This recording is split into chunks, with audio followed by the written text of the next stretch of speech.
विचार एक सूक्ष्म घटना है और देह एक स्थूल पदार्थवादी घटना है।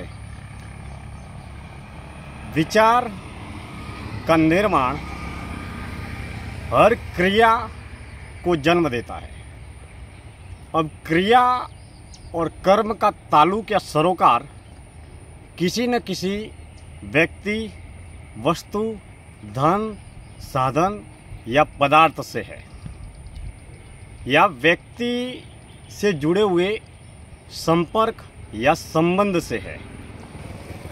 अब जब एक विचार का जन्म होता है तो विचार का जन्म मन में, मस्तिष्क में, दिल में, दिमाग में सूक्ष्म रूप से होता है, लेकिन वह विचार गति कैसे करता है? विचार सक्रिय होकर गति, प्रगति किस तरीके से करता है? तो विचार की गति या तो शब्द के जरिए होती है या बोलकर, वाणी या आवाज़ के जरिए होती है।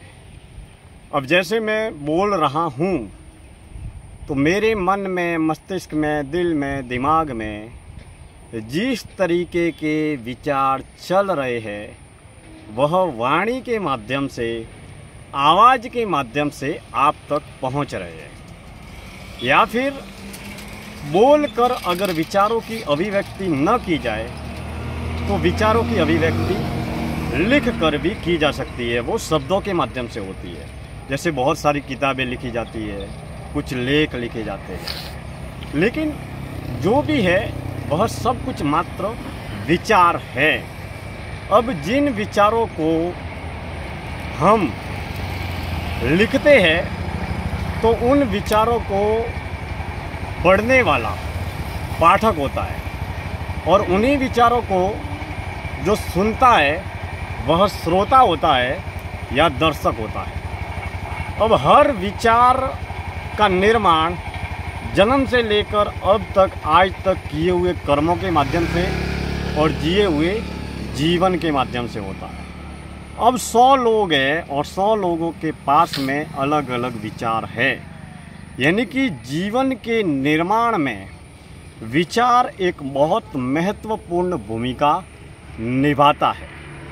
कभी हम सुख में होते हैं, कभी दुख में होते हैं, कभी आशावादी होते हैं, कभी निराशावादी होते हैं, कभी सकारात्मक होते हैं, कभी नकारात्मक होते हैं। तो बाहरी तरीके का वातावरण हमें बहुत आकुल व्याकुल गति से प्रभावित करता है। इस बात को इस तरीके से समझते हैं कि मान लीजिए हम मंदिर में जाते हैं तो मंदिर एक सात्विक, सतोगुणी भगवान का मंदिर है, परम पावन पवित्र तपोभूमि है, स्थल है जहाँ पर भक्ति, सत्संग, सात्विकता का संचार होता है। तो मंदिर में जाते वक्त हमारे विचार अलग होते हैं। ठीक उसी तरीके से बाजार में जाते हैं तब हमारे विचार अलग होते हैं। अब सुबह से शाम तक हम असंख्य लोगों से मिलते हैं, असंख्य लोग हमें मिलते हैं। वो लोग घर, परिवार, दुकान, ऑफिस, समाज, संसार से जुड़े हुए तमाम तरीके के लोग होते हैं। अब हम जो देख रहे हैं, हम जो सुन रहे हैं, उसी तरीके के विचारों का जन्म होता है। किसी को देखकर उस व्यक्ति के बारे में, उस घटना के बारे में तुरंत विचारों का जन्म होता है। जैसे मान लीजिए कोई मुझे को मिलने जो आ रहा है वह मेरा मित्र है, तो मैं संपर्क, संबंध अभी उसके साथ में मित्रवत बोल रहा हूँ, लेकिन जब भी वो मेरे पास में मिलने आएगा तो उसके साथ में मैं जिस तरीके का व्यवहार करूँगा, जिस तरीके की बातचीत करूँगा, जिस तरीके का उसका सम्मान सत्कार करूँगा या वो मुझको सम्मान या सत्कार देगा, तो यह पूर्व में स्थापित की गई छवि, धारणा, मान्यता, जैसा व्यवहार, जैसा संबंध, जैसा संपर्क स्थापित किया है, तो अतीत के व्यवहार के आधार पर वर्तमान का व्यवहार तय होता है।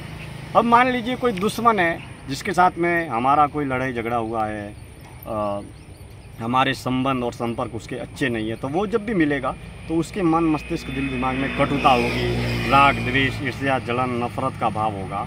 तो अभी की जो स्थिति, अभी का जो व्यवहार या अभी के जो संबंध या संपर्क या लेन देन, अभी की जो वर्तमान हालत में जिस स्थिति का निर्माण हो रहा है, उस स्थिति का निर्माता अतीत है।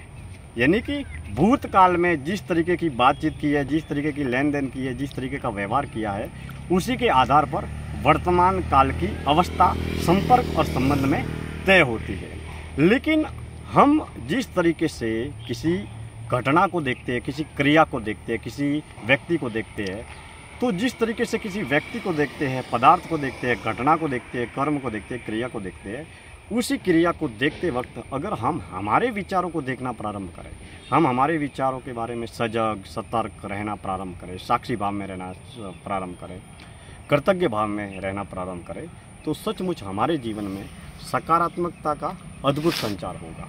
आज की इस जीवन दर्शन यात्रा में इतनी ही बातें। फिलहाल हम बोईसर की धरती पर है और बोईसर की धरती से आज की इस जीवन दर्शन यात्रा का समापन करते हैं।